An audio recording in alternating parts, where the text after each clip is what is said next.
నమస్కారం, welcome to I dream. ధర్మ మార్గం విత్ విజిత కార్యక్రమానికి స్వాగతం.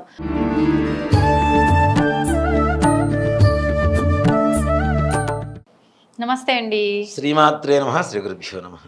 ముందుగా మీకు శ్రీ విశ్వావసునామ సంవత్సర ఉగాది శుభాకాంక్షలు. వీక్షకులందరికీ శ్రీ విశ్వావసునామ సంవత్సర నూతన తెలుగు సంవత్సరాది శుభాకాంక్షలు. నా తరఫున, ప్రేక్షకులందరి తరఫున కూడా మీకు ధన్యవాదాలు. శ్రీమాత్రే నమః. అయితే ఉగాది, ఇంకా నేను కొత్తగా చెప్పాల్సిన అవసరం లేదు. మనం మాట్లాడుకోబోయే టాపిక్ ఉగాది. అసలు ఇప్పుడు ఉన్నది ప్రస్తుతం మనం క్రోధినామ సంవత్సరం, ఇప్పుడు రాబోయేది శ్రీ విశ్వవసునామ సంవత్సరం. మీరు చెప్పినట్టుగా ఎలా ఉండబోతోంది ఈ విశ్వవసునామ సంవత్సరం అంతా కూడా? క్రోధం నుంచి ప్రశాంతతకి చేరుకునేటువంటి అవకాశం చాలా చక్కగా కనబడుతుంది. విశ్వావసు ఒక గంధర్వుడి పేరు. అది మనకి గంధర్వులు ఉన్నారు కదా, ఆ గంధర్వుల్లో వివాహంలో ముఖ్యంగా భార్యాభర్తల మధ్య సమ్మోహనాన్ని, ఆకర్షణని కలుగు చేసేటువంటి ఒక గంధర్వుడి పేరే విశ్వావసు. ఆయన పేరుతో ఈ సంవత్సరం ఉండడం అనేది అందరికీ ఒకరి పట్ల ఒకరికి సరైనటువంటి అవగాహన కలుగు చేసేటువంటి సంవత్సరంగా మనం చెప్పుకోదగ్గ విషయం. అంటే ఒకరినొకరు అర్థం చేసుకొని ప్రేమపూర్వకంగా ఉండే విధానం కనపడబోతుంది. అలాగే పంచాంగ శ్రవణం, పంచాంగం ఇందా మనం చెప్పుకున్నట్టుగా పంచాంగం అనేటువంటిది ఒక చక్కటి దీపం లాంటిది. అవును. ఈ ప్రపంచంలో ఏ దేశంలో లేనటువంటి ఒక గొప్ప సంస్కృతి, విధానం, ధర్మం ఏదైనా ఉందంటే అది సనాతన హిందూ ధర్మం అనే చెప్తాను నేను. అంతే. సైన్స్, ఇప్పుడున్నటువంటి సైన్స్ ఎన్నో కనిపెడుతుంది, కాదని చెప్పడం లేదు. అవును. రాబోయే సంవత్సరంలో ఏ గ్రహణాలు ఉన్నాయో చెప్పమనండి ముందుగా ఒకసారి. కానీ నా పంచాంగం చెప్తోంది, నా ధర్మం చెప్తోంది. అవునా? ఏ పంటలు కరెక్ట్గా మంచిగా పండబోతున్నాయో ఒక సైన్స్ని చెప్పమనండి, కానీ నా ధర్మం చెప్తోంది. సైన్స్కి తోడుగా ఎవరో ఒకరు ధర్మం గురించి తెలిసిన వాళ్ళు ఉండాల్సిందే తప్పనిసరిగా. అబ్దుల్ కలాం గారు లాంటి వాళ్ళే మన హిందూ ధర్మాన్ని నమ్మి వాళ్ళు పెట్టినటువంటి ప్రయోగాలకి పేర్లు మనవే పెట్టారు. ప్రతిదానికి శ్రీహరికోటలో ముహూర్తం పెట్టకుండా ఒక్క రాకెట్ ప్రయోగం కూడా ఇంతవరకు జరగలేదని చెప్పాలి. రాకెట్లు అంటే అన్ని ప్రయోగాలు అన్ని సైన్సేగా. అవునా? ముఖ్యంగా అబ్దుల్ కలాం గారు కులం మతం తీసి పక్కన పెడితే ఏదైతే ఏమైంది, కానీ ఆయన కూడా ముహూర్తం పెట్టించేవారు. నమ్ముతున్నారు. అథర్వణ వేదంలో ఉన్నటువంటి కొన్ని మంత్రాలను తీసుకొని వాటిని డీకోడ్ చేసి చేసినటువంటి ప్రయోగాలే ఆయన చేసినటువంటి ముఖ్యమైనటువంటి 5 ప్రయోగాలు. పృథ్వీ, జల్, ఆకాష్, అగ్ని ఇట్లాంటి పేర్లు ఏవైతే పెట్టారో, వాయు అంటే పంచభూతాల పేర్లు పెట్టారు. ఇవన్నీ కూడాను అథర్వణ వేదంలో ఉన్నటువంటి మంత్రాలని డీకోడ్ చేసుకుంటూ, అథర్వణ వేదం అంటే అన్ని ప్రయోగాలేనన్నా, అన్ని అస్త్ర ప్రయోగాలే. భారతంలో జరిగినటువంటి యుద్ధంలో జరిగినటువంటి అన్వాయుధ ప్రయోగాలు, రామాయణంలో జరిగినటువంటి అన్వాయుధ ప్రయోగాలు. పూర్వకాలంలో ఇప్పుడు మన సినిమాలో చూస్తూ ఉంటాం, ఏం వేస్తూ బాణం వేస్తూ ఉంటే ఒక గాలి పోతూ ఉంటుంది, లేదా ఒక అగ్ని వస్తూ ఉంటుంది, ఒక జలం వస్తూ ఉంటుంది కదా. అంతే. అంటే ఒక బాణం వెళ్ళగానే అది కొద్ది దూరం వెళ్ళగానే ఏదో ఒక రకంగా మారిపోతుంది, ఇంకా మల్టిపుల్ అయిపోయి అక్కడి నుంచి ఇంకా శక్తిని పుంజుకొని ఇవన్నీ వస్తూ ఉంటాయి కదా. ఇవన్నీ కూడా సినిమాలు తీసేవాళ్ళు కూడా మన సైన్స్ మన శాస్త్రాన్ని నమ్మకం తీసిన వాళ్ళే. అంతే. చూపించడానికి సైన్స్ మనకు వచ్చింది, కానీ అసలు చూపించింది మన శాస్త్రాన్ని, మన వేదాన్నే చూపించారని చెప్తా. అంత గొప్పది పంచాంగం అంటే. రాజకీయ నాయకుల భవిష్యత్తు ఎలా ఉండబోతుంది, ఎక్కడ యుద్ధాలు జరగబోతున్నాయి, ఎక్కడ వర్షాలు ఎక్కువ పడబోతున్నాయి, ఎక్కడ భూకంపాలు రాబోతున్నాయి, ఎక్కడ జల ప్రళయాలు రాబోతున్నాయి, ఎలాంటి పంటలు పండబోతున్నాయి, ఎలాంటి పండ్లు పండుతాయి, ఎలాంటి వర్షాలు ఉంటాయి, ఎలాంటి ఎండలు ఉంటాయి, ఎంత చలి ఉంటుంది, ఇవన్నీ కూడాను ఎన్నో రోజులు ముందుగా ఒక గణితం వేసుకొని ఖగోళ శాస్త్రాన్ని కనుక్కొని ఇవి జరగబోతున్నాయి అని చెప్పగలిగినటువంటి ఏకైక గొప్ప ధర్మం ప్రపంచంలో ఏదన్నా ఉంది అంటే అది ఒక హిందూ ధర్మం తప్పితే మరొకటి లేదు కాక లేదని చెప్తా. వాస్తవం. ఇంక ఏ సైన్స్ చెప్పలేదంతే. ఒక సైంటిస్ట్ కూడా, అమెరికన్ సైంటిస్ట్ కూడా ఒకటే మాట చెప్తాడు, మా సైన్స్ ఎండింగ్ మీ శాస్త్రం ఏదైతే ఉందో దాంట్లో ఫస్ట్ స్టెప్ ఎక్కితే మా సైన్స్ అయిపోయింది, ఎండ్ అయిపోయింది అని చెప్తాడు. లేదు, అక్కడికి లేదు, మీ తొలి మెట్టు మా చివరి మెట్టు, ఇంకా పైన చూడాలంటే మా వల్ల కావడం లేదు, మీ మెట్లు చాలా ఉన్నాయి, మేము ఎక్కలేకపోతున్నాం అని చెప్పి చెప్పాడు. మన ధర్మానికి అంతమనేది లేదు. అంత గొప్ప శాస్త్రం మన ధర్మం. అంతే. అలాంటివి పంచాంగం ఏదైతే మనం మొట్టమొదటిసారిగా చూసుకుంటామో అదే యుగ ఆది నక్షత్రాల వరుస అని చెప్పుకోవచ్చు. హ్మ్. ఏ ఇంగ్లీష్ క్యాలెండర్లో అయినా ఈ సంవత్సరం డిసెంబర్ 31వ తారీఖు ఈ వారం వచ్చిందంటే వచ్చే సంవత్సరం అదే వారం వస్తుందా గ్యారంటీ చెప్పమనండి, చెప్పలేరు. అవును. కానీ మన ధర్మం అశ్వనీ నక్షత్రంతోనే, అంటే నక్షత్రాల్లో మొట్టమొదటి నక్షత్రం అశ్వనీ నక్షత్రంతో యుగాది ప్రారంభం అవుతుంది, రేవతి నక్షత్రంతో సంవత్సరం చివరవుతుంది. ఒక శ్రీరామనామం వచ్చిందంటే పునర్వసు నక్షత్రం తప్పనిసరిగా వస్తుంది. హ్మ్. ఒక కృష్ణాష్టమి వచ్చిందంటే రోహిణి నక్షత్రం తప్పనిసరిగా వస్తుంది. అట్లా దసరా వచ్చిందంటే హస్త నక్షత్రంతో ప్రారంభం అవుతుంది, శ్రవణ నక్షత్రంతో అంత్యం అవుతుంది. ఆ. అంటే ప్రతి ఒక్కటి కూడాను ఒక గణిత శాస్త్రం నాన్న. అవును. అంతకుముందు కూడా మనం చెప్పుకున్నాం, అవును. ప్రతి నెల పౌర్ణమి రోజున ఏ నక్షత్రం అయితే వస్తుందో ఆ నెలకు ఆ నక్షత్రం పేరే మాసం పేరుగా పెట్టారు. అవును. అవును. ఆటోమేటిక్గా ఆ పౌర్ణమి రోజున ఆ నక్షత్రం రావాలి అంటే ఎంత గణిత శాస్త్రం ఉండాలి? అవును. అంటే ఫ్యూచర్ ని ఎంతో క్యాలిక్యులేట్ చేసుకుంటూ రావాలి చేస్తే ముందు కానీ నుంచి. రాదు. అసలైన గణిత శాస్త్రం అంతా కూడా అక్కడే ఉందని చెప్తా. హ్మ్. జ్యోతిష్ శాస్త్రంలోనూ గణిత శాస్త్రం ఉంది. ఆ. ముఖ్యంగా చాలా మంది గురుడు బాగుంటే జ్యోతిష్ శాస్త్రం వస్తుందని చాలా మంది చెప్తారు, కానీ అవును. నేను చెప్పగలిగింది ఏంటంటే బుధుడు గణిత శాస్త్రం ఏదైతే ఉంటుందో అది బాగా, బుధగ్రహం మంచిగా యోగకారకంగా ఉన్నటువంటి వాళ్ళకి తొందరగా జ్యోతిష్ శాస్త్రం అభ్యసించేటువంటి ఆ పరిస్థితులు కనబడుతూ ఉంటాయి. ఆ. బుధుడి వల్లనే బుధుడి తప్పనిసరిగా వాళ్ళకి జ్యోతిష్ శాస్త్రం అనేటువంటిది హ్మ్. గురుగ్రహ అనుగ్రహం కావాలి, కానీ బుధుడు ఉచ్చ స్థానంలో ఉంటేనే జ్యోతిష్ శాస్త్రం అలవడుతుంది ఎవరికైనా. అంత గొప్ప శాస్త్రం మనది. హ్మ్. అలాంటి యుగాది రోజున చూడండి, ఇంగ్లీషు సంవత్సరాదికి మన తెలుగు సంవత్సరాదికి చాలా తేడా ఉంటుంది. ఆ. దాంట్లో తాగి తప్పన తందనాలాటం ఉంటుంది, జల్సాలు. జలసాలు ఉంటాయి, ఎవరి మీద ఎవరు పడుతున్నారో తెలియదు, రాత్రి కూడా దేని గుద్దుకొని ఎంతమంది చనిపోతున్నారో తెలియదు. కానీ మన యుగాది ఎలా ఉంటుంది నాన్న, ఎంత చాలా సాంప్రదాయంగా. బాగా ఉంటుంది. అవును. సంప్రదాయబద్ధంగా చక్కగా ప్రతి ఇల్లు మామిడాకు తోరణాలతో, దీపాలతో, ధూపాలతో, నైవేద్యాలతో, పిండి వంటలతో ఘుమఘుమలాడుతూ చక్కగా కళాకాంతులతో ప్రశాంతంగా ఏ ఇంటిని చూసినా ఉగాది పండుగ కొట్టొచ్చినట్టు కనబడుతూ ఉంటుంది. వాస్తవం. మన తెలుగుతనం అవును. కదా. అవును. ఇక్కడ యుగ ఆది అంటాం, ఉగాది కూడా కాదు, అది మనకు వాడుక భాషలో ఉగాది ఉగాది అయిపోయింది, కానీ యుగమునకు ఆది ప్రారంభము అని చెప్పి ఇది నక్షత్ర ప్రారంభం. నక్షత్రాలు మొట్టమొదటిగా ప్రారంభమైంది యుగాది రోజున, అదే చైత్రశుద్ధ పాడ్యమి రోజున. ఓకే. అలాగే ఈ చైత్రశుద్ధ పాడ్యమి రోజున పొద్దున్నే నిద్ర లేవటం, డిసెంబర్ 31 నాటి పార్టీ చేసుకున్నవాడు తెల్లవారుజామున నిద్రపోతాడు. అవును. నా పండక్కి, మన పండక్కి, మన హిందూ ధర్మంలో ఉండేటువంటి పండక్కి తెల్లవారుజామున నిద్ర లేస్తాడు. అవును. బ్రహ్మ ముహూర్తంలో. దానికి దీనికి ఉండేటువంటి తేడా ఎంతో బాగుందో చూడండి. అవునవును. ముహూర్తంలో, బ్రహ్మ ముహూర్తంలో నిద్ర లేచి స్నానం చేసి చక్కగా ఇంట్లో 6 గంటలకి దీపారాధన చేసుకొని పూజ చేసుకొని, ఈ పూజలో కూడా నాన్న చాలా మంది పూజలు చేస్తూ ఉంటారు, కానీ ప్రతి ఇంట్లో పంచాంగం ఉండాలి నాన్న. ప్రతి ఇంట్లో పంచాంగం ఉండాలి. చూసుకోవడం రావట్లేదు కదంటే నేర్చుకోండి. పూర్వకాలంలో ప్రతి ఇంట్లో పంచాంగం ఉండేది. అంటే ఎవరికి వాళ్ళు చూసుకుంటే మీరు చెప్పినంత ఒకటి వాస్తవంగా నాన్న, ముహూర్తాల సంగతి తీసి పక్కన పెడితే కనీసం దుర్ముహూర్తం, రాహుకాలం, వర్జ్యం అంతే ఇలాంటివి నిత్యం మనకు తెలుస్తూ ఉంటాయి కదా. అవునండి. తెలిసినప్పుడు ఏ సమయంలో ఏం చేయాలి, అరే ఈ సమయంలో వీళ్ళతో మాట్లాడొచ్చు, మంచి పని మీద వెళ్తున్నాం, వెళ్ళకూడదు అనేటువంటి కనీస ధర్మం మనకు తెలుస్తూ ఉంటుంది కదా. కాబట్టి పంచాంగం అనేటువంటిది ఇంట్లో ఉండాలి. దాంట్లో ఉండేదండి ముఖ్యంగా తిథి, వార, నక్షత్ర, యోగ, కరణం 5 కలిస్తే పంచ అంగములు కలిదే పంచాంగం అని చెబుతున్నాం. దానికి పూజ చేసుకొని ఏమీ తినకుండా పరిగడుపున ఉగాది పచ్చడి సేవించాలి. ఓకే.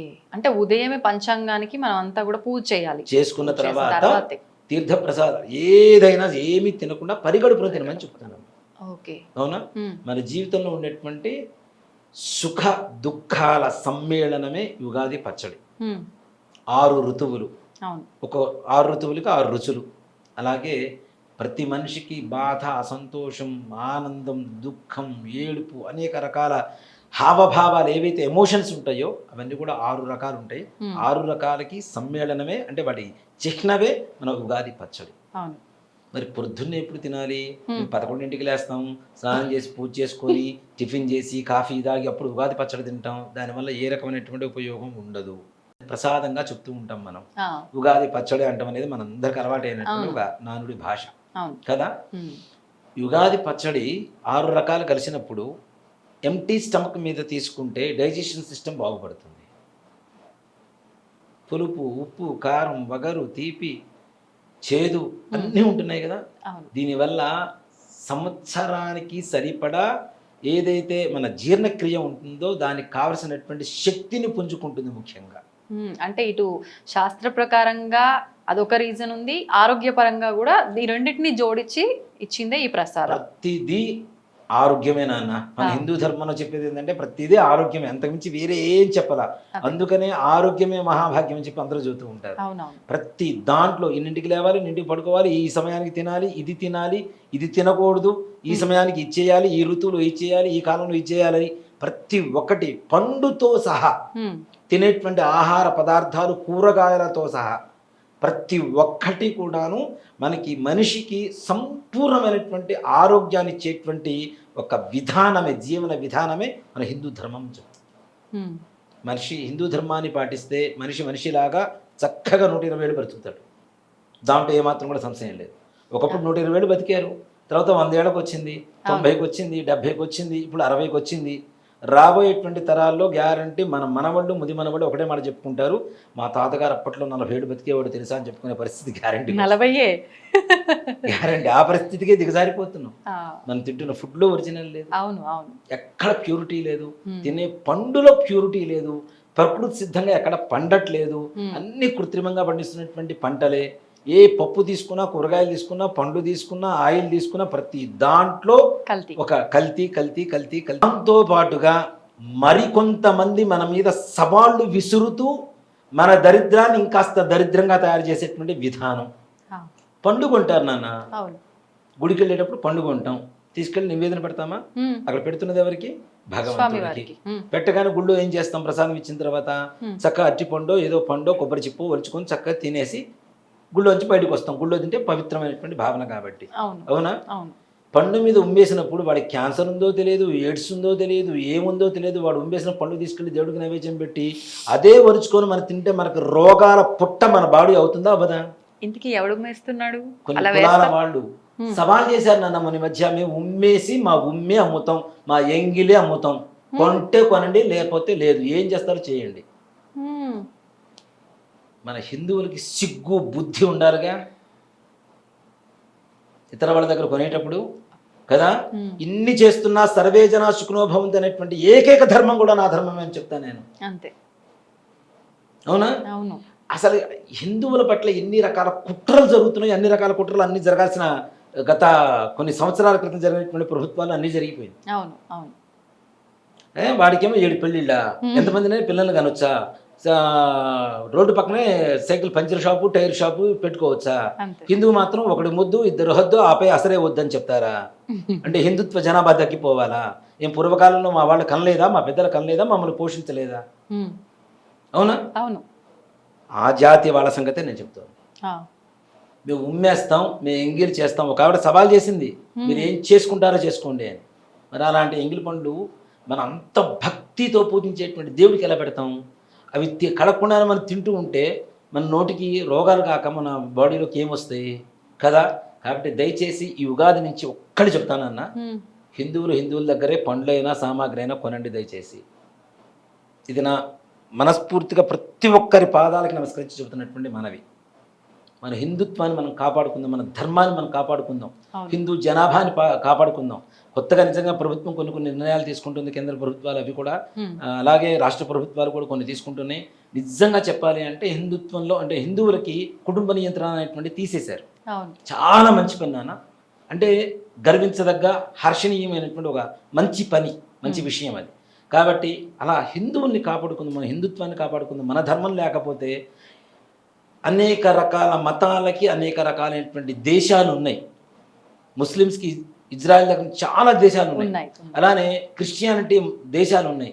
హిందువులకు ఉన్న దేశాలు ఎన్ని నాన్న? ఒక్కటి. ఈ ఒక్కడు కూడా కాపాడుకోకపోతే మనం ఎందుకు నాన్న? కానీ ప్రపంచంలో ఉండేటువంటి అధిక జనాభా కలిగినటువంటి హిందువులు కలిగినటువంటి దేశం కూడా మళ్ళీ ఇదే. అంతే. కానీ హిందువుకి ఇక్కడ రక్షణ లేదు, ఏం చేయలేకపోతున్నాం, చేయబోదు. దయచేసి ఏం కొట్టొద్దు, తిట్టొద్దు. ఎవరి దగ్గర కొనుక్కోవడం మన వాళ్ళ దగ్గర కొనండి. మన వాళ్ళు అమ్మరా? అమ్ముతారు. అవునా? బుట్టలు పెట్టుకొని ముసలి వాళ్ళు నెత్తిన పెట్టుకొని వచ్చి కూర్చొని అమ్ముకుంటున్నారు. వాళ్ళ దగ్గర కొనండి, హాయిగా ప్రశాంతంగా ఉంటుంది. కాబట్టి ఏదైనా ప్రసాదం మనం తీసుకునేటువంటి ప్రసాదంలో కూడా ఆరోగ్యమే నాన్న. ఇలా కూడా మన ఆరోగ్యాన్ని పాడు చేసుకుంటున్నారని చెప్పడం కోసం చెప్తున్నాను ఇది. అంటే నిత్యం మనం తెలిసి తెలియక చేసే ఇటువంటి వాటి వల్ల కూడా మనం తెలిసి చేస్తున్నాం. తెలిసి చేస్తున్నాం, మన ఆరోగ్యాన్ని మన చేతులారా నాశనం చేసుకుంటున్నాం, మన ధర్మాన్ని కూడా నాశనం చేస్తున్నాం, మన దేవతల్ని కూడా భ్రష్టు పట్టిస్తున్నాం. హ్మ్. కాబట్టి దయచేసి ఆ విధానాన్ని మార్చుకుని ఉగాది నుంచి ప్రతి ఒక్కరు కంకణం కట్టుకోండి, ఇదే లక్ష్యంగా ప్రయాణం చేయండి. హిందుత్వం ఎందుకు నిలబడితే చూద్దాం. అంటే కొత్త సంవత్సరం అనగానే మనకు ప్రకృతిలో మార్పులు కనిపిస్తాయి, మనలో ఏదైనా మార్పు చేసుకోవాలి అని అంటే ముందు మొదలు పెట్టాల్సింది ఇదే. ఈ నిర్ణయం తీసుకుని ముందుకెళ్ళండి. నిజంగా వాళ్ళు కాళ్ళు కడిగి నా నెత్తి నీళ్లు జరుపుకుంటా. ఎవరు చేసిన ఎంత మాట, అందరి చేతుల్లో ఉంది వాస్తవంగా ఈ మన బాధ్యత. చేతిలో ఉన్నది మనం చేతులారా నాశనం చేసుకోవడం దేనికి నాన్న? అవును కదా, ఇలా చేయడం అనేది మంచిది. పంచాంగం పూజ చేసుకోవాలి చక్కగా. ఈ వేపపూత ప్రసాదం ఏదైతే ఉంటుందో చక్కగా పరిగణన ఏమీ తినకుండా తినండి, దానివల్ల ఆరోగ్యం కలుగుతుంది. తర్వాత ఇంట్లో చేసుకునేటువంటి షడ్రసోపేతాలు ఏవైతే ఉన్నాయో అన్ని షడ్రుచులు అని చెబుతుంటాం కదా, ఇంట్లో పిండి వంటలు చేసుకొని చక్కగా తినండి. సాయంకాల సమయంలో దేవాలయాలలో పంచాంగ శ్రవణం జరుగుతుంది నాకు. ప్రతి దేవాలయంలో జరుగుతుంది.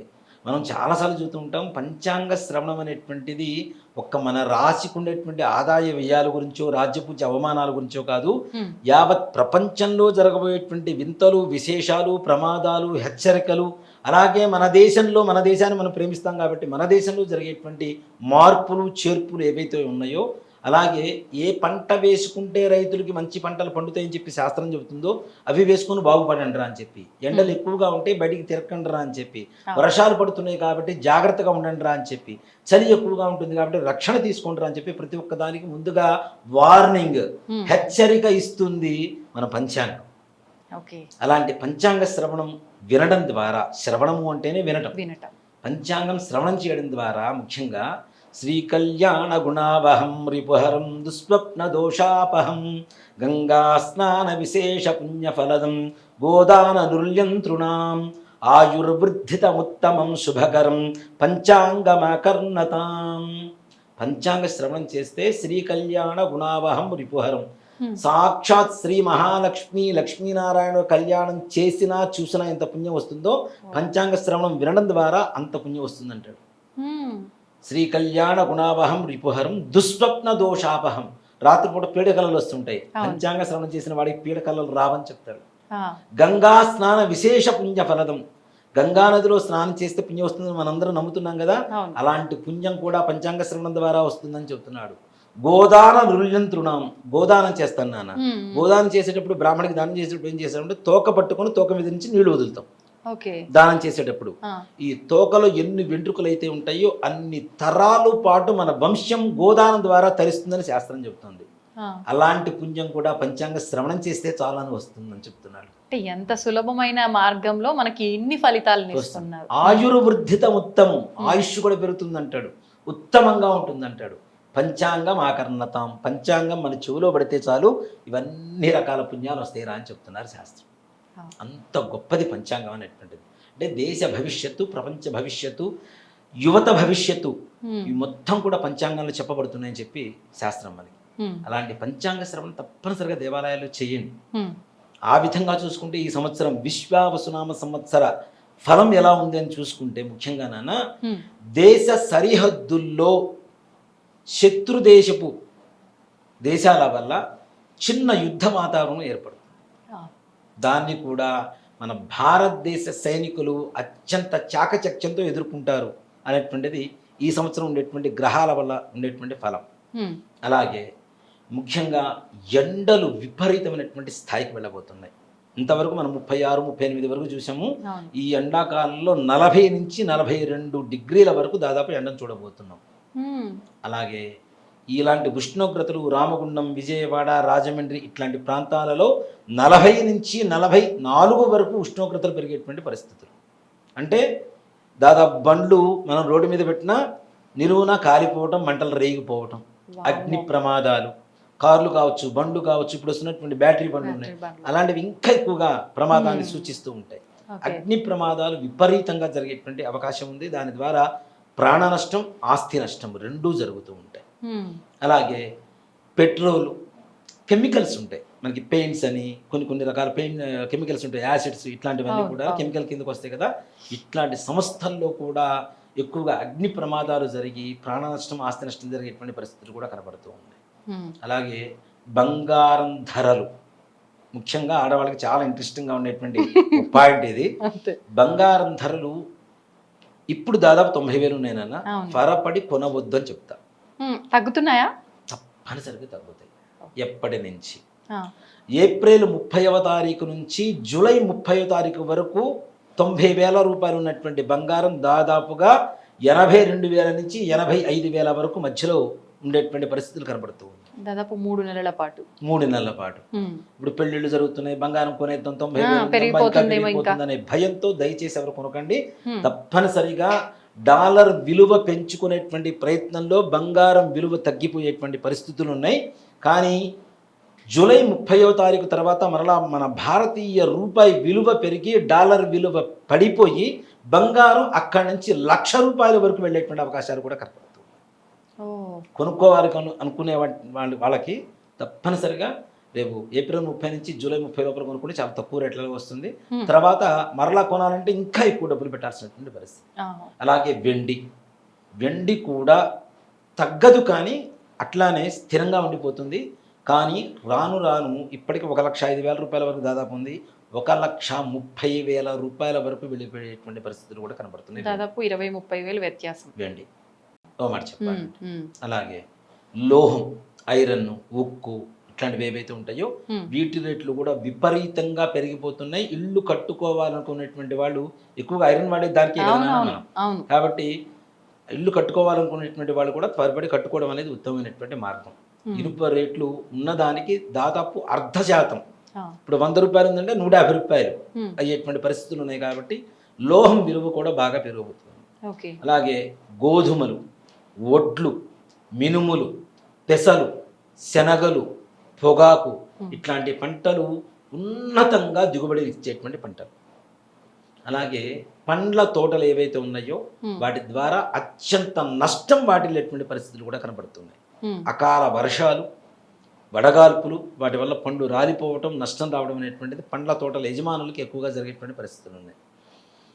హైదరాబాదుతో పాటుగా భారతదేశంలో ఉన్నటువంటి కొన్ని ముఖ్య నగరాలు ఒక 4-5 రోజుల పాటు వర్షాభావంతో దిగ్బంధనం జరిగి, విద్యుద్ఘాతం జరిగి, ఏ రకమైనటువంటి రవాణా వ్యవస్థలు కూడా పని చేయకుండా ఉండేటువంటి అత్యంత ఎక్కువ వర్షాలు పడేటువంటి పరిస్థితులు కూడా మనకి ఆగస్టులో కనబడుతూ ఉన్నాయి. అంటే వర్షాపాతం అత్యధికంగా ఉంటుంది. అది ముఖ్యంగా పట్టణాలలో మాత్రమే, కాబట్టి తగిన జాగ్రత్తలు తీసుకోవడం అనేది మంచిది. అలాగే చలి కూడా పోయిన సంవత్సరం కొంచెం పెరిగింది, ఈ సంవత్సరం ఇంకా రెట్టింపు, దాదాపు 14-15 డిగ్రీల వరకు ఉష్ణోగ్రత పడిపోయి చలి వల్ల కూడా ప్రాణ నష్టం జరిగేటువంటి పరిస్థితులు కనబడుతూ ఉన్నాయి. ప్రతిదీ ఈసారి అతివృష్టిగానే ఉంటుంది. అలాగే దొంగల భయం పెరుగుతుంది. దేనికి పెరగదు? బంగారం రేటు పెరిగితే దొంగల భయం పెరుగుతుంది కదా, ఆటోమేటిక్గా, లాజికల్ కదా. కాబట్టి దొంగల భయం పెరిగేటువంటి పరిస్థితులు కూడా ఉన్నాయి. చైన్ స్నాచర్స్ ఎక్కువ అవుతూ ఉంటారు. తగిన జాగ్రత్తలు తీసుకుంటే అవసరమైతేనే బంగారం వస్తువులు వేసుకుని వెళ్ళండి, లేదంటే గిల్ట్ నగలు తీసుకుని వెళ్ళండి, ప్రశాంతంగా ఉంటుంది. గిల్ట్ కూడా బంగారం అనుకుని తెలివి తక్కువ దొంగలు అంటారు వాళ్ళని కదా.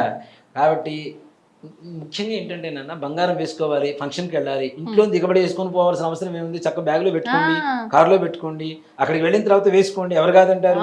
వేసుకొని రోడ్డు మీద పోతుంటే ఎవరికైనా ఆశపడుతుందో లాక్కొని వెళ్ళిపోతూనే ఉంటారు. కాబట్టి తగిన జాగ్రత్తలు చాలా అవసరం. అలాగే యువత ముఖ్యంగా నాన్న చాలా పెడదారిని పట్టబోతోంది. వరస బాబులు లేకుండా ప్రవర్తించేటువంటి పరిస్థితి కూడా ఎక్కువగా కనబడుతుంది. ముఖ్యంగా యువతలో 16 ఏళ్ల దగ్గర నుంచి 24 ఏళ్ళు, 25 ఏళ్ల లోపల ఉండేటువంటి యువత ఎక్కువగా చెడిపోయేటువంటి పరిస్థితులు, డ్రగ్స్ ఇట్లాంటివి కూడా ఎక్కువగా అలవాటు చేసుకునేటువంటి పరిస్థితులు, తద్వారా దేశ అరిష్టం అనే చెప్తాం. యువత పాడైపోతే దేశానికి అరిష్టమే కదా. కాబట్టి వాళ్ళు కూడా పిల్లల్ని కూడా గట్టిగా అరవకుండా ప్రేమగా కూర్చోబెట్టి చక్కగా ముచ్చడించి, ఇలా కాదు నాన్న, ఇలా రా అని చెప్పుకోండి. అంతేకాని గట్టిగా అరిస్తే మాత్రం చాలా ప్రమాదం ఉంటుంది. కాబట్టి అలాగే ముఖ్యంగా మన భారతదేశంలో సముద్రాలలో సునామీ అని చెప్పను, కానీ చిన్న చిన్న అలజడులు మాత్రం వస్తూ ఉంటాయి తప్పనిసరిగా. ఎందుకంటే ఇందాక మనం చెప్పుకున్నాం అవును. మీనరాశిలో శనిగ్రహ ప్రభావం షష్టగ్రహ కూటమి ఉన్నటువంటి కారణం చేత జల ప్రళయాలు రావడానికి కూడా అవకాశాలు కనబడుతూ ఉన్నాయి. తగిన జాగ్రత్తలు అంటే తీర ప్రాంతాల్లో ఉండేటువంటి వాళ్ళు అప్రమత్తంగా ఉండడం అనేది మాత్రం సూచించదగినటువంటి విషయం. ఏముందిలే మనం వెళ్ళిపోదాం, ఈ చేపల వేటకు వెళ్తూ ఉంటారు, ఇట్లాంటి వాళ్ళకు కూడా ప్రాణ నష్టం జరిగేటువంటి పరిస్థితులు కనబడుతూ ఉన్నాయి. అలాగే కొన్ని రాష్ట్రాలలో ముఖ్యమైనటువంటి మంత్రులు మారేటువంటి అవకాశం కూడా కనబడుతుంది, మార్పులు. అలాగే మన తెలుగు రాష్ట్రాల్లో కూడా అలాంటి ప్రమాదం జరుగుతుంది తప్పనిసరిగా. మీకు గుర్తుందో లేదో 2024లో నేను పంచాంగ శ్రవణం చెప్పినప్పుడే అవును చెప్పా, తెలంగాణలో పార్టీ ఒక ప్రభుత్వం మారుతుంది, అక్కడ కూటమి వస్తుంది ఆంధ్రప్రదేశ్లో, అలాగే మోడీ గారు ప్రభుత్వాన్ని గ్యారంటీ ఆయనే చేస్తూ ఉంటారు, లీడ్ చేస్తూ ఉంటారు. కానీ 2025లో దాదాపుగా కొంతమంది మంత్రులు మారేటువంటి అవకాశం ఉందని చెప్తున్నాను. అలాగే ఈ సంవత్సర గ్రహ సంచారం చూసుకున్న ముఖ్యమైన మంత్రులు గుర్తుపెట్టుకోండి, ఇది ముఖ్యమైన మంత్రులు 2025 చివరిలో కానీ 2026 ప్రారంభంలో కానీ మారవలసినటువంటి ఆవశ్యకత తప్పనిసరిగా ఉంటుంది, మారేటువంటి పరిస్థితులు కూడా ఉన్నాయి. అలాగే మన భారతదేశంలో ఉండేటువంటి ఈశాన్యపు రాష్ట్రాలు, అస్సాం ఇట్లాంటి రాష్ట్రాలు ఏవైతే ఉన్నాయో వీటిల్లో భూకంప ప్రకంపనలు కూడా వచ్చేటువంటి పరిస్థితులు కనపడుతూ ఉన్నాయి. పృథ్వీతత్వమైనటువంటి కుజుడు కూడా కొంచెం నిజస్థితిలో ఉన్నాడు కాబట్టి, స్తంభన యోగంలో ఉన్నాడు కాబట్టి భూకంపాలు వచ్చేటువంటి పరిస్థితులు కూడా కనపడుతున్నాయి. అది కూడా ఈశాన్య రాష్ట్రాలలో అధికంగా రావడానికి అవకాశాలు ఉంది ముఖ్యంగా. అలాగే ఈశాన్య రాష్ట్రాల్లో ఉండేటువంటి ముఖ్యమంత్రుల మార్పులు కూడా తప్పనిసరిగా జరిగేటువంటి పరిస్థితులు కనపడుతూ ఉన్నాయి. అంటే మొత్తం ఎట్టకేలకు రాజకీయాల విషయానికి వస్తే అన్ని దగ్గరలో మార్పులు చాలా జరుగుతూ ఉంటాయి. అందులోనూ ఈ సంవత్సరం రాజకీయ నాయకులకి, ప్రధానమంత్రి దగ్గర నుంచి ప్రతి ముఖ్యమంత్రికి, చిన్న మంత్రుల దాకా కూడాను ప్రతి నిత్యం యుద్ధ వాతావరణమే. ప్రతిపక్షాలు ఇచ్చేటువంటి సమస్యల్ని ఎదుర్కోలేక ప్రతి నిత్యం కూడాను అత్యంత కష్టపడుతూ వాళ్ళని ఎదుర్కోవాల్సినటువంటి పరిస్థితి ఉంటుంది. అలాగే కొన్ని రాష్ట్రాలలో ప్రతిపక్షం పుంజుకునేటువంటి అవకాశం కూడా కనపడుతుంది నాన్న. ఇది కూడాను మళ్ళీ క్లియర్గా చెప్తున్నాం, ఆంధ్రప్రదేశ్లో కూడా ప్రధాన ప్రతిపక్షాలు ఏవైతే ఉన్నాయో అవి కూడా మరలా బలాన్ని పుంజుకునేటువంటి అవకాశం కనబడుతుంది. కాబట్టి ఉన్న అధికార పక్షం వాళ్ళు కొంచెం జాగ్రత్తగా ఉండవలసినటువంటి పరిస్థితి. ఇప్పుడు ప్రతిపక్షం పుంజుకుంటుందంటే అధికార పక్షానికి ప్రతినిత్యం తలనొప్పే కదా, ప్రతి విషయంలో తలనొప్పే కదా. కాబట్టి ఆ విషయంలో కూడా తగిన జాగ్రత్తలు తీసుకోవడం అనేది సూచించదగినటువంటి, రాజకీయ నాయకులకి సూచించదగినటువంటి విషయం. అలాగే భారతదేశంలో ఈ సంవత్సరంలో అత్యధికంగా మార్కులు ఉత్తీర్ణత కలగటం అంటే పాస్ అయ్యేటువంటి విద్యార్థుల్లో ముగ్గురు ఉంటారు నాన్న. ఒకళ్ళు MBA చేసేటువంటి వాళ్ళు, 2 CA అంటే గణిత శాస్త్రం, MBA అంటే వ్యాపార శాస్త్రం, అలాగే వైద్య శాస్త్రం. ఈ 3 రకాల విద్యార్థులు మాత్రం అత్యున్నతంగా తయారవుతారు. ఎక్కువ మంది వైద్యులు కూడా మరలా మన జనంలోకి రావడం అనేటువంటిది జరుగుతూ ఉంటుంది, డిగ్రీ పట్టాలు పుచ్చుకొని.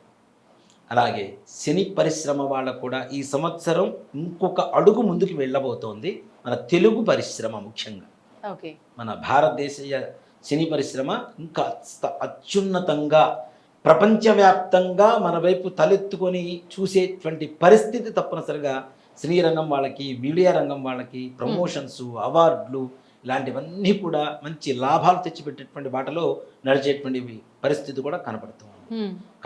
కళాకారులు కావచ్చు, వీళ్ళందరికీ కూడా చాలా విశేషమైనటువంటి యోగంగా చెప్పుకోవచ్చు.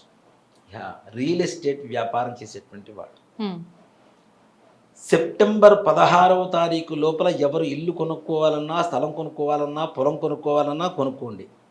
సెప్టెంబర్ వరకు. సెప్టెంబర్ 16వ తారీఖు దాటిందా ఇప్పుడున్న రేట్లకి రెండింత రేట్లు పెరుగుతాయి, కొనడం అనేది అసాధ్యమవుతుంది. రాబోయేటువంటి రోజుల్లో మనం కూర్చోడానికి కూడా భూమి కొనుక్కోలేనంత స్థితికి భూమి ఎక్కువగా రేట్లు పెరిగేటువంటి పరిస్థితులు కూడా కనబడుతూ ఉన్నాయి. తద్వారా వాళ్ళు కూడా ఆర్థిక లాభమే కదా. చిన్న పెట్టుబడి పెట్టున్న వాళ్ళకి డబల్ రేట్స్ వస్తే ఎట్లా ఉంటుంది?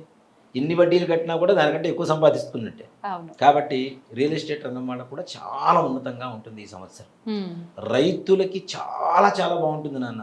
నిజంగా వాడు బాగుండాలని ఎప్పుడు కోరుకుంటుంది. ఎందుకంటే వాడు బాగుంటేనే మనం బాగుంటాం. మనం ₹1 సంపాదించినా ఏం తినలేము, కేజీ బంగారం కొనుక్కున్నా తినలేము, 10 కేజీలు వెండి కొనుక్కున్నా తినలేము. తినేది 4 మెతుకులు. ఆ మెతుకులు పండించే రైతు కడుపు నిండా తినాలి, మనసు నిండా నవ్వాలి అనేది మాత్రం తప్పనిసరిగా ప్రతి ఒక్కళ్ళం కోరుకోవాల్సింది. అవును. అన్నదాత, మనం అన్నం పెడితే మనం అవుతాం అన్నదాతనం కాదు. అసలు భారతదేశం మొత్తానికి అన్నదాత ఎవరు అంటే రైతే. రైతే. రైతు బాగుంటుంది. అందుకనే జై జవాన్ జై కిసాన్, ఈ రెండు ఎప్పటికి ఎవరు మరవకూడదు కదా. అవును అవును. రైతుని మరవకూడదు. రైతు మనకు ఆకలి తీరుస్తున్నాడు, మన కంటి నిండా మనం ప్రశాంతంగా ఏసీలు వేసుకొని ఫ్యాన్లు వేసుకొని చక్కగా చల్లటి గాలిలో నిద్రపోతున్నామంటే కేవలం బార్డర్లో ఉండేటువంటి సైనికుడు చలిలో వణుకుతున్నాడు కాబట్టి. వాస్తవం. మనం ఇంత చల్లటి గాలి పీల్చుకొని నిద్రపోతున్నామంటే సైనికుడు చల్లటి గాలిలో కూరుకుపోతూ ఉంటాడు కొన్ని చోట్ల, అయినా సరే కాపలా కాస్తూ ఉంటాడు కదా వాళ్ళ కోసం. కాబట్టి వాళ్ళు కూడా బాగుంటారు తప్పనిసరిగా. యుద్ధ వాతావరణంలో కూడా మనదే జయం అవుతుంది. ఎటువంటి పరిస్థితుల్లో కూడా భారతదేశాన్ని మంచి పైచేయి ఉంటుంది. కాబట్టి భారతదేశమే కాకుండా యావత్ ప్రపంచం అంతా కూడా ప్రశాంతంగా ఉండాలి. అలాగే ముఖ్యంగా మనకి ఈ సంవత్సరంలో చంద్రగ్రహణాలు 2, సూర్యగ్రహణాలు 2 వచ్చినాయి. 4 గ్రహణాలు వచ్చినాయి నాన్న. ఒకే నెలలో 2 గ్రహణాలు, చంద్రగ్రహణం, సూర్యగ్రహణం భాద్రపద మాసంలో. అలాగే ఈ 4 గ్రహణాల్లో కూడాను 2 గ్రహణాలు మాత్రమే మనకు కనపడతాయి. 2 చంద్రగ్రహణాలే కనపడతాయి, సూర్యగ్రహణాలు కనపడవు. మనకు కనపడనటువంటి గ్రహణాల కోసం మళ్ళీ గ్రహణం వచ్చింది ఈ సమయంలో ఈ రాశి వాళ్ళకి ఏమవుతుంది అనేటువంటి తమ్ముడు లైన్స్ లేకుండా ముందుగానే చెబుతున్నాను. మనకు కనపడనటువంటి గ్రహణాలకి ఏ రకమైనటువంటి దోషాలు కానీ నియమాలు కానీ ఉండవు. కనబడేటువంటి గ్రహణాలు 2 చంద్రగ్రహణాలే కనబడతాయి. వాటికి మాత్రమే ఆయా నక్షత్రాలు ఆయా రాసుల వాళ్ళు తప్పనిసరిగా శాంతులు చేయించుకుంటూ ప్రశాంతంగా ఉండడం అనేటువంటిది మంచిది. అలాగే మౌఢ్యమి అంటాం, మూఢం అంటుంటాం కదా, దాన్ని సంస్కృత భాషలో మౌఢ్యమి అంటాం. మౌఢ్యమి, చిన్న మౌఢ్యం ఒకటి వచ్చింది. అది ఒక పెద్ద సమస్య లేదు, ఒక 11 రోజుల పాటే ఉంటుంది. అది దాదాపు జూలైలో వచ్చింది నాకు, జూలైలో వచ్చింది. అది పెద్ద ఆషాఢ మాసంలో వెళ్ళిపోతుంది, అది పెద్ద సమస్య కూడా కాదు. కానీ కార్తీక మాసం నుంచి ప్రారంభమై మాఘ బహుళ అమావాస్య వరకు 3 నెలల పాటు మోక్షం వచ్చింది. 3 నెలలలో ఎటువంటి ముహూర్తాలు ఉండవు, వివాహాలు ఉండవు, శుభకార్యాలు ఉండవు, అట్లానే గృహప్రవేశాలు ఉండవు, ఏమీ ఉండవు. సుమారుగా ఇంగ్లీష్ నెలల ప్రకారం అయితే నవంబర్, డిసెంబర్, జనవరి ఎండింగ్ దాదాపు వరకు, దాదాపు 3 నెలల పాటు మాత్రం శుభముహూర్తాలు ఉండవు. శుభముహూర్తాలు ఉండవు అంటే కొంతమంది అడుగుతుంటారు, శ్రీమంతం చేసుకోవచ్చా? శ్రీమంతాన్ని ఆపడానికి లేదు. గర్భంతో ఉండేటువంటి స్త్రీని ఎట్లా ఆపుతాం? అవునవును కదా. అన్నప్రాసన, పిల్లవాడికి అన్నం పెట్టకుండా ఎన్ని రోజులు ఉంటాం? గొడవ వచ్చిందని తప్పనిసరిగా అన్నప్రాసన చేసుకోవచ్చు. అలాగే వ్యాపారం, కొత్త వ్యాపారమైనా పాత వ్యాపారాన్ని పునఃప్రారంభమైనా వ్యాపారం చేసుకోవచ్చు నాన్న. వ్యాపారం చేయకపోతే మనకి తినడానికి జీవనభృతి ఎక్కడ దొరుకుతుంది?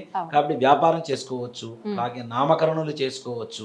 అంతేగాని మిగిలిన ఏ రకమైనటువంటి శుభకార్యాలు మాత్రం ఎక్కడా పనికిరావని చెప్తారు. అంటే శాస్త్ర ప్రకారంగా కొన్ని ఏవైతే ఇది ఈ సమయాన చేయాల్సింది అని నిర్దేశించబడినాయో అవి చేసుకోవాలి, తప్పులేదు. అంతేగాని మిగిలిన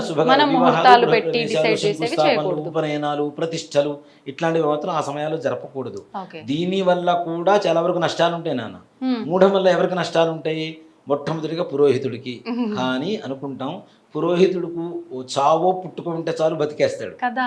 కానీ ఒక్క పురోహితుడు శుభకార్యాలు ఆపటం వల్ల పసుపు కొమ్ములు అమ్మేవాడు, వక్కలు అమ్మేవాడు, ఖర్జూరు పండ్లు అమ్మేవాళ్ళు, చాటలు అమ్మేవాళ్ళు, కుండలు అమ్మేవాళ్ళు, కళ్యాణ మండపాలు కట్టేవాళ్ళు, పూలు అమ్మేవాళ్ళు, ఫోటోగ్రాఫర్సు, వీడియోగ్రాఫర్సు, క్యాటరింగ్ వాళ్ళు, టెంట్ హౌస్ వాళ్ళు, ఇన్ని రకాల వృత్తుల వాళ్ళు ఒక్క పురోహితంతో ముడిపడి ఉన్నటువంటి వృత్తులు ఇవన్నీ కదా. ఇప్పటి వరకు ఆలోచనే రాలేదు కదా.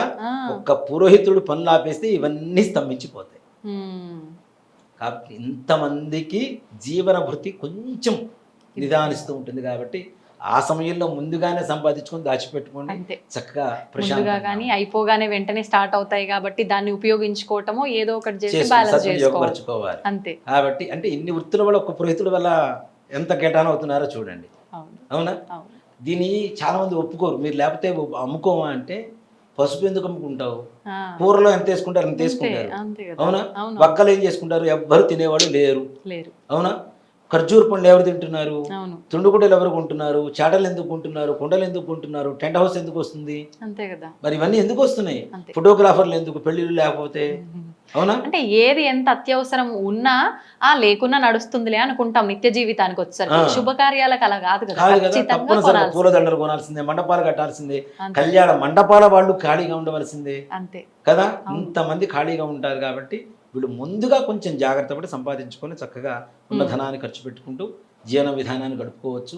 ఎట్టకేలకి ఈ సంవత్సరం భారతదేశంలో అన్ని కొంతవరకు శుభకార్యాలు అంటే జయంగా ఉండేటువంటి లక్షణాలు ఉన్నా కొంత భయానకమైనటువంటి పరిస్థితి ఉన్నది కాబట్టి భయపడకుండా పరమేశ్వరుని ప్రార్థించండి. ఆయన పరిపూర్ణ అనుగ్రహ కృపాకటాక్ష వీక్షణలు మన మీద ఉంటే ఎలాంటి బాధలు మన జోలికి రాకుండా ఆయనే చూసుకుంటాడని సర్వే జనా సుఖినో భవంతు. మరొక్కసారి వీక్షకులందరికీ శ్రీ విశ్వావసునామ సంవత్సర తెలుగు సంవత్సరాది యుగాది శుభాకాంక్షలు తెలియజేసుకుంటూ మీ శివసుధీర్ శర్మ. ధన్యవాదాలండి. శ్రీమాత్రే నమః. శ్రీ గురుభ్యో నమః.